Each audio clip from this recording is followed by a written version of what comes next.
मैं नीले ड्रम की घटना आपने सुनी होगी। जी जी जी। यही रिलेशनशिप क्या कुंडली के हिसाब से हाँ, हाँ। आपको ये बता सकता है कि ये घटना नीले ड्रम तक जाएगी? हाँ देखिए, अब उसमें ये होता है कि सिर्फ शक तक बात नहीं होती।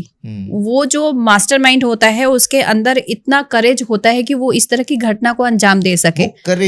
वो करेज जो होता है वो मंगल से आता है।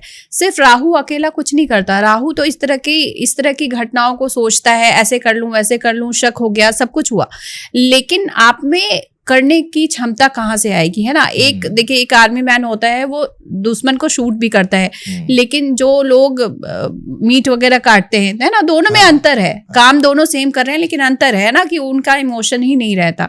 तो यहाँ पर ये अंतर मंगल देता है। पहली बात तो कुंडली मिलानी चाहिए। बिल्कुल मिलानी चाहिए। किन 4 या 5 कारणों की वजह से कुंडली मिलानी चाहिए आपके हिसाब से?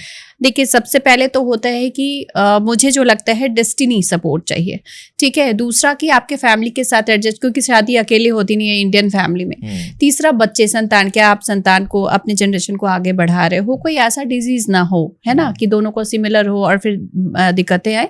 अंडरस्टैंडिंग मैच करनी चाहिए। तो ये 5 चीजें तो मिनिमम होती हैं। हालांकि हम 36 गुण मिलाते हैं। हाँ। तो इसका कोई वो नहीं बनता कि ठीक है, अभी के सिनेरियो में अगर 14-15 गुण मिल रहे हैं, लेकिन उससे भी ज्यादा इंपॉर्टेंट ये है कि आपकी कुंडली में आपको ये देखना चाहिए कि कोई ऐसी मेरी दशा, तो मतलब लड़के या लड़की की, है ना, अगर बृहस्पति चल रहा है एक का और दूसरे का राहु चल रहा है, तो भी आप शादी कर सकते हो। लेकिन दोनों का राहु चल रहा है और सप्तम में बैठा है, जैसे अभी हमने पहले बात की, तो उनकी शादी आपको अवॉइड करनी चाहिए, क्योंकि दोनों का ही आगे जाके सेपरेशन का योग है। कोई एक तो सपोर्ट ही नहीं कर रहा ना, तो ये देखना अब ज्यादा जरूरी है। अच्छा, इसमें आज की डेट में जो घटना हुई जी, उसमें जो बेटों की माताएं और जो घर वाले हैं, वो अब तो ज्यादा परेशान होने लगे हैं। हाँ, ठीक है।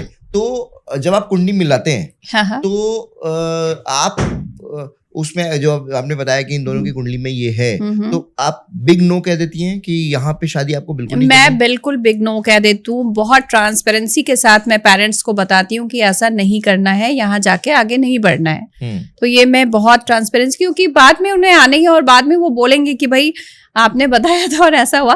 तो यहाँ पर बता देना चाहिए। मुझे लगता है मैक्सिमम एस्ट्रोलॉजर्स को उपाय की जगह ये बताना चाहिए कि देखिए आगे ऐसे 3 साल में हो सकता है।